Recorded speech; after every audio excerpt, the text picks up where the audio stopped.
Okay, I'm just setting up. We're going to do this pretty quickly. I think this is going to take me, I would say, anywhere from about 5 to 7 minutes. And of course, I will answer questions at the end of this for anybody who has questions regarding sorcerers, player options, being a player for Dungeons and Dragons, being a DM, all that sort of thing. So we will start in a second. I'm just going to wait for people to have a chance to get into the room before I start. Or we're going to just start now because it's that time.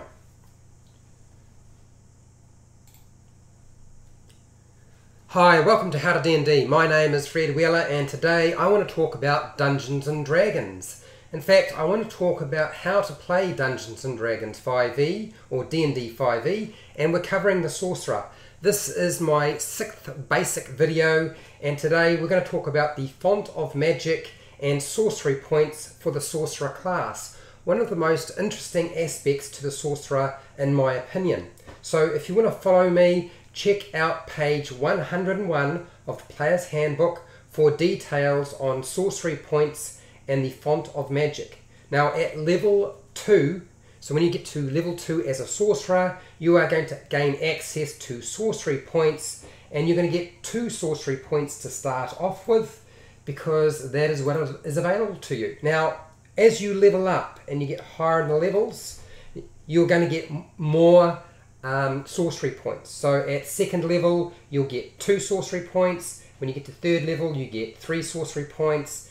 4th level you get 4 sorcery points, and so forth, right up to 20th level where you're going to get 20 sorcery points. And if you check out the sorcerer's chart, it gives you a column that shows you exactly how many sorcery points you get at a particular level.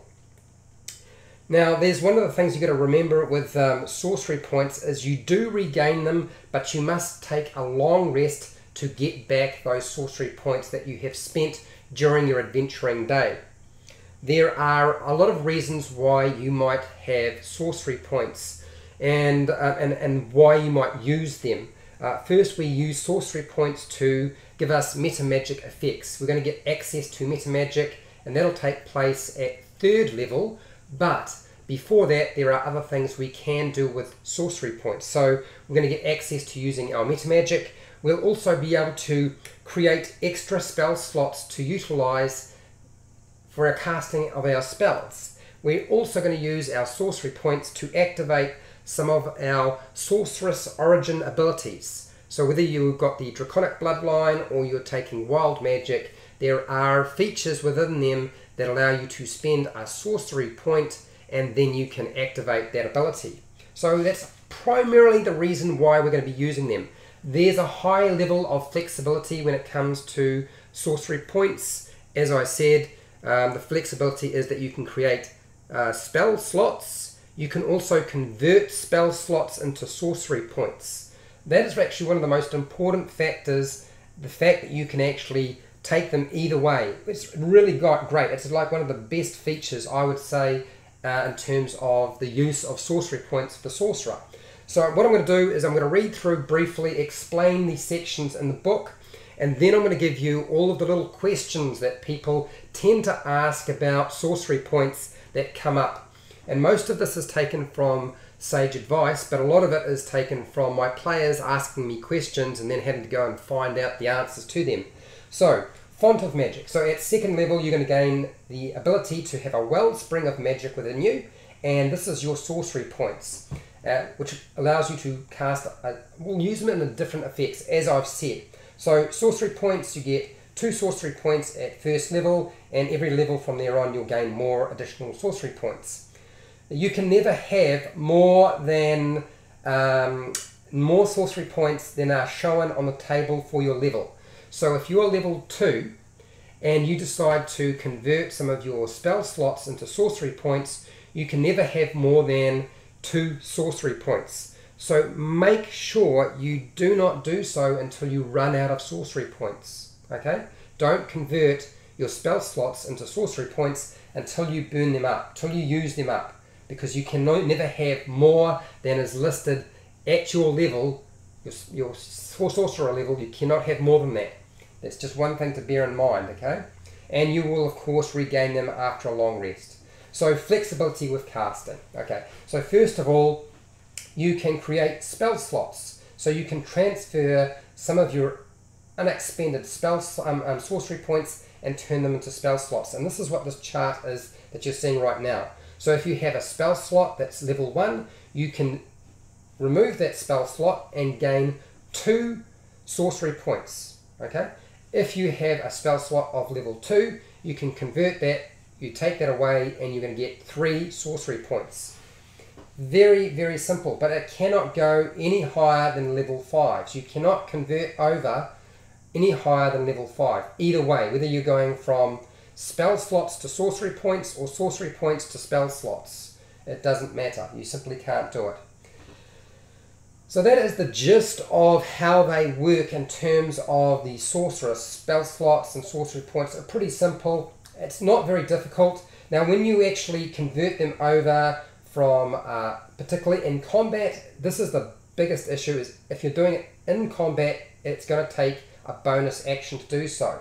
So a bonus action on your turn to convert any kind of sorcery point into spell slots, or spell slots into sorcery points. Okay, very, very simple. But outside of combat, which you're probably going to do that more often than during combat, it's not going to be an issue, because of course the bonus action outside of combat means nothing.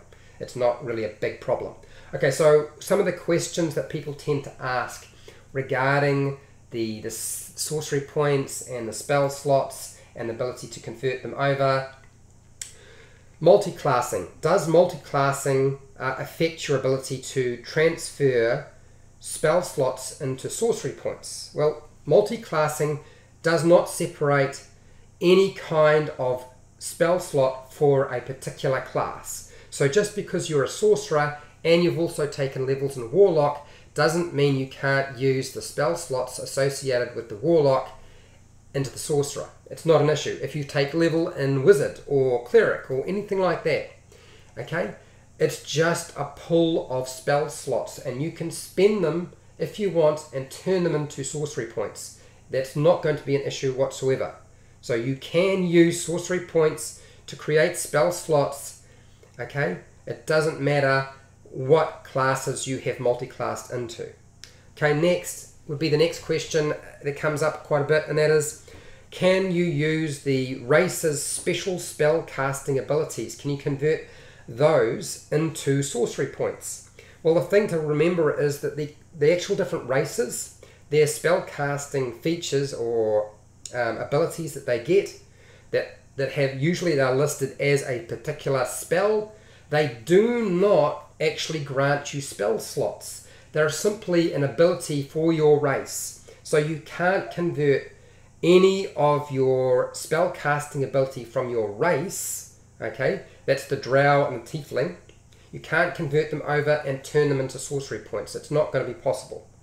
And lastly, the other question that tends to come up, which should be obvious from the chart, is you can't take your cantrips and convert them into sorcery points. Okay, it's not like you can take, oh, I've got an infinite supply of cantrips, then I could just convert one of my cantrips and get 1 sorcery point. It doesn't work like that. Okay, there is no section for cantrips on the chart, so you can't do that. And that is the gist of sorcery points. It's not really complicated. It's pretty simple. If you found this video helpful or informative, then share and like the video. If you're not already subscribed, then now is a good time to subscribe. Go to my channel and subscribe. If you really want to support me, down in the description there are affiliate links. I get a small commission, you pay the same price, and everybody wins as far as I'm concerned. And if you don't buy things online, it doesn't matter. Who cares? And then, till next time, keep rolling those 20s. I will answer questions, by the way. So if you have questions during the live stream, I will answer those questions.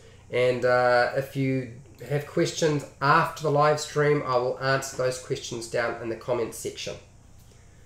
So I will hang around for, I don't know, maybe 5-10 minutes. We'll see how we go. If there are no questions, now I'll answer questions about the sorcerer. I'll answer questions for players about whatever they might want to ask. If a dungeon master has a question, I'll answer those questions as well. I'm not going to restrict it to just sorcery points. Otherwise, this might be a quick and fast video.